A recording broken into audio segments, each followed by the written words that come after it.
Assalamualaikum warahmatullahi wabarakatuh. Welcome to our research paper seminar. My name is Ismana Rabia Fitri, and I'm honored to serve as the moderator for this session.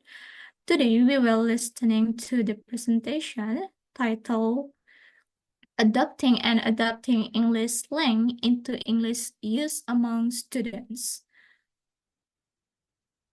And after that, we will be followed by Q&A section. Before we start, let me introduce the presenter. The first presenter is Meidita Sabrina with the name 222-322-0073.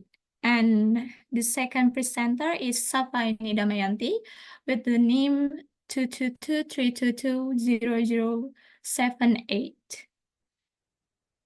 Without further ado, please welcome the first presenter. The time and screen is yours. Thank you, moderator. First, we're going to talk about background of the paper. So, students around the world are now heavily leveraging elements of global popular culture, mostly from Western countries, to transform their language usage patterns. English slang has become a common practice among students across Indonesia as a prominent example. Language shift shows that slang is not only an informal vocabulary but also functions as a means of expressions as well as an identifier of identity and an instrument of social bonding. Students actively use foreign terms from their educations and practical environment by accepting them as they are and adapting them to suit local speech patterns, structures, and meaning. And student use of slang shows their reactions pattern to the globalizations of language. The drastic change in English as a global language has transformed English learner from mere recipients to active creator of new language forms. Student act as a creative user when participating in cross-cultural communication while using English as a lingua franca framework. Next slide, please.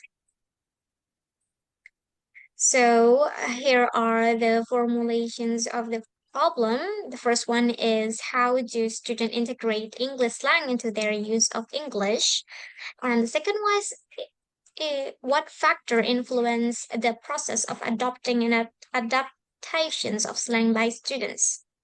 The third one, how does the use of slang impact students' communications in educational and social context? Next slide, please. Okay, here are the purpose of the research. The first one is to analyze how students adopt and adapt English slang into their communications.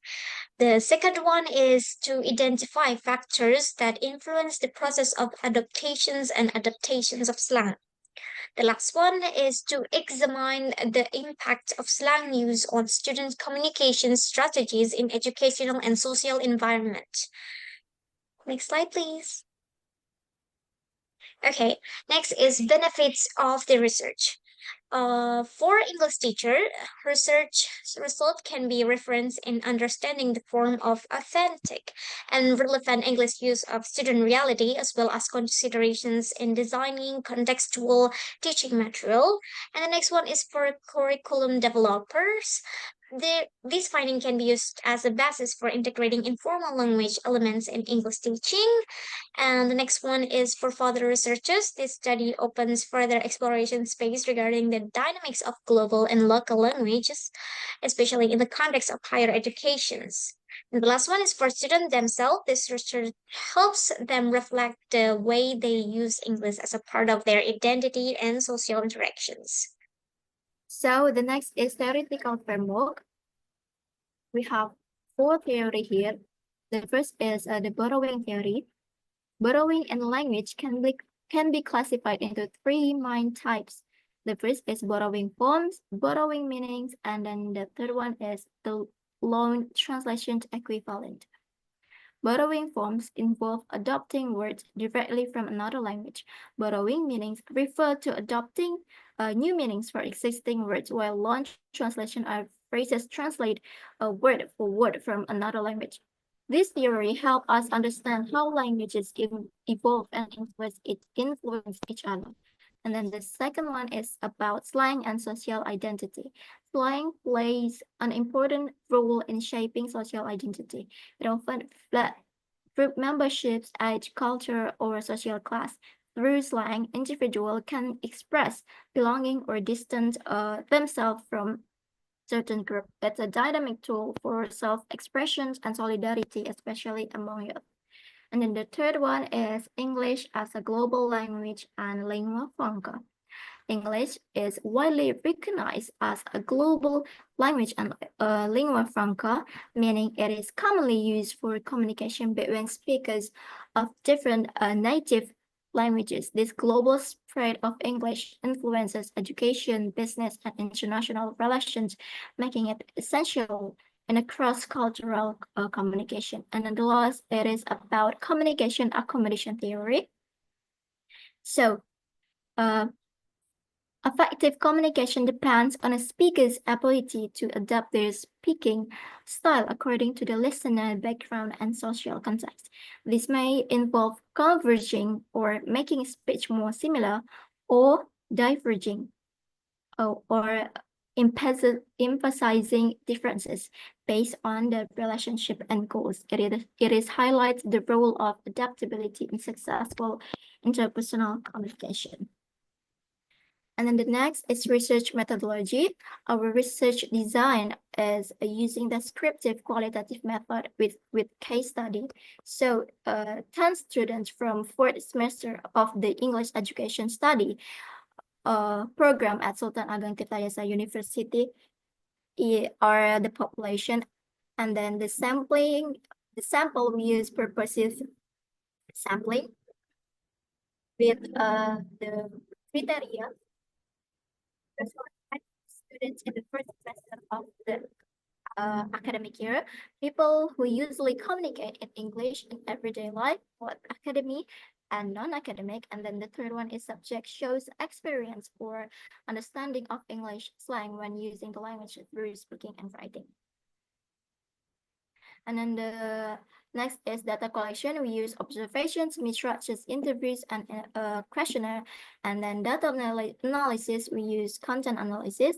And then we have two limitations of our research. The first one is we just doing research in one program, which is English educational, which is not suitable for broader generalization, and then the limited time. So we just have 10 students in our as a participant in our research.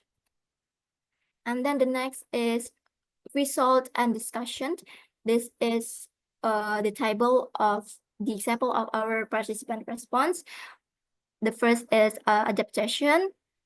For the example, the outfit is slay banget. So the slang used is the word slay means compliment in fashion, and then the other example is about adaptation. Oh my god, that's so cringe.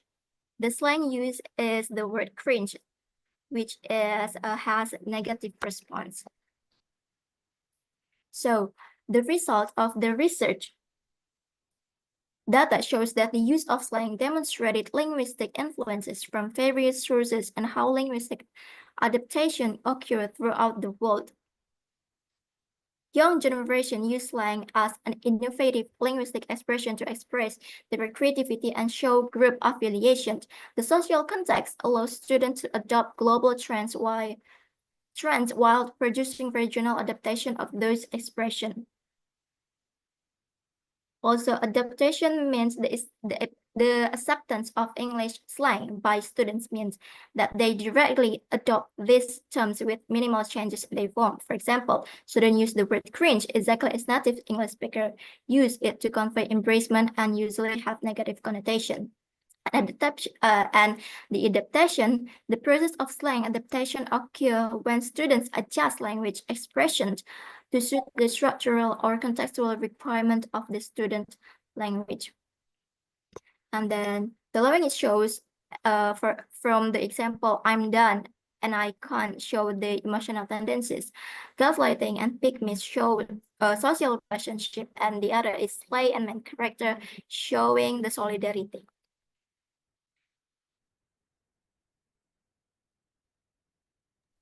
Okay, the conclusions for this research is students develop better communications methods through the adoptions and adaptations of slang because of its positive impact on spontaneous and expressive communications. Although informal, this use contribute to the development of pragmatic competence in English. As language learners in this digital age, students act as active users who change the way they communicate through slang while developing their language skills.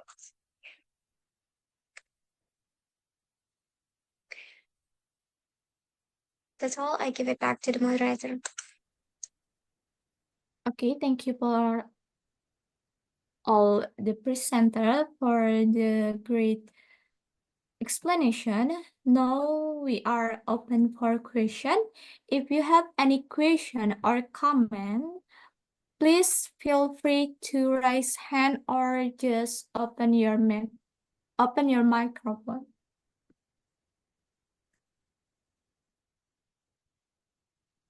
May I ask? Go ahead, Ratna.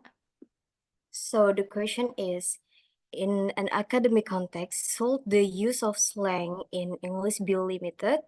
Explain why.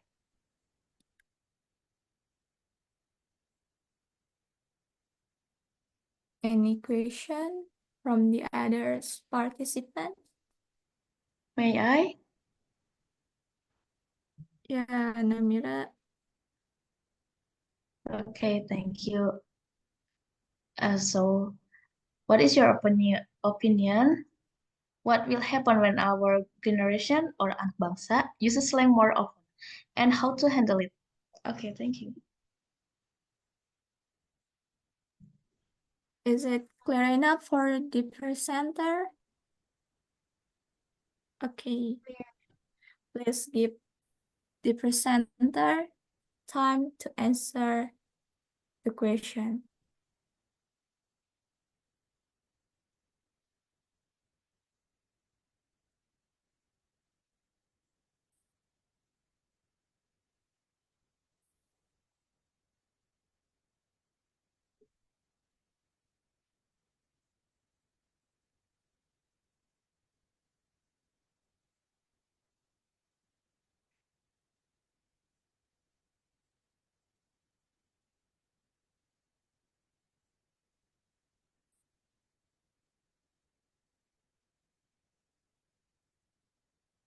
And I will be answer Ratna's question. So your question is, in an academic context, shall the use of slang in English be limited?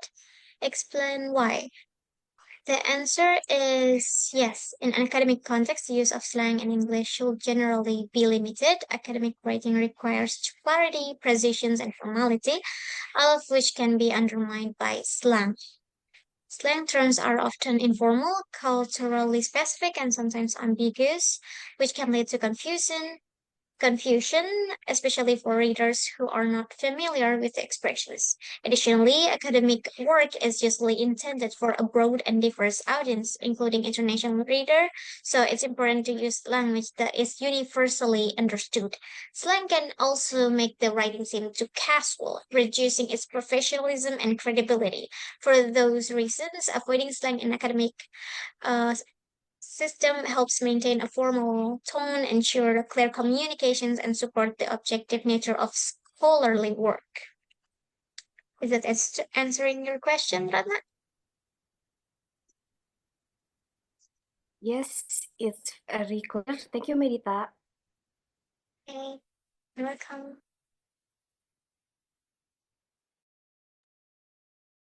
Okay, next I will answer Namira's question. So the question is, what will happen when our generation or anak bangsa uses slang more often and how to handle it?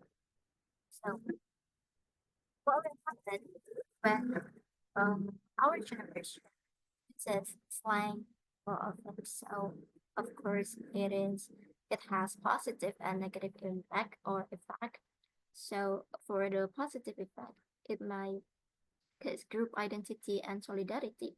So, slang helps young people express themselves, feel connected, and build a sense of belonging within their peer groups. And then creativity in language. Slang shows how dynamic and creative language can be. It reflects cultural trends, humor, and innovation. On the other side, it also causing a negative effect, which are a weakening of formal language skills. Frequent use of slang might reduce students' ability to use standard or formal Indonesian or English, especially in academic or professional settings. And then the second is miscommunication. Not everyone understands slang, especially older generation or people from different regions, which may cause misunderstanding. And then the last negative effect is erosion of cultural values. If slang replaces traditional or respectful language, it may affect how younger generation express politeness, ethics, or national identity. And how we handle it, we can handle it with several steps. For example, language awareness education. Teach students the difference between context-appropriate language. Slang is okay with friends, but formal language is needed in school, work, or public speaking. And then the second is encourage balanced use. Let students express themselves with slang in casual settings, but also train them in formal speaking and writing. And then the third way is include language variety in curriculum. Teachers can discuss slang in lessons, analyzing its meaning, origins, and impact, helping students think critically about their language use. And then the last way is to promote respect for national language or Bahasa Indonesia, our nation. So our nation language.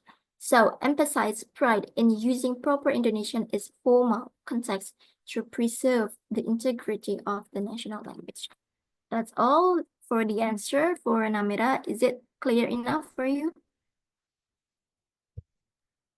Wow, good answer. Thank you, Safa. You're welcome. Okay, all of the questions have been answered.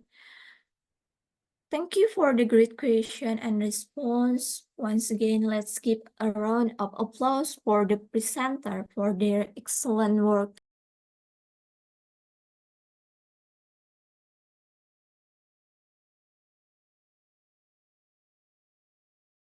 Sorry, is my microphone is mute?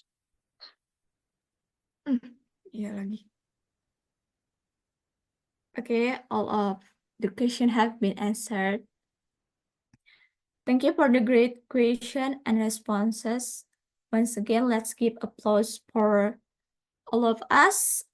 Thank you and have a great day. Wassalamualaikum warahmatullahi wabarakatuh. Waalaikumsalam warahmatullahi wabarakatuh.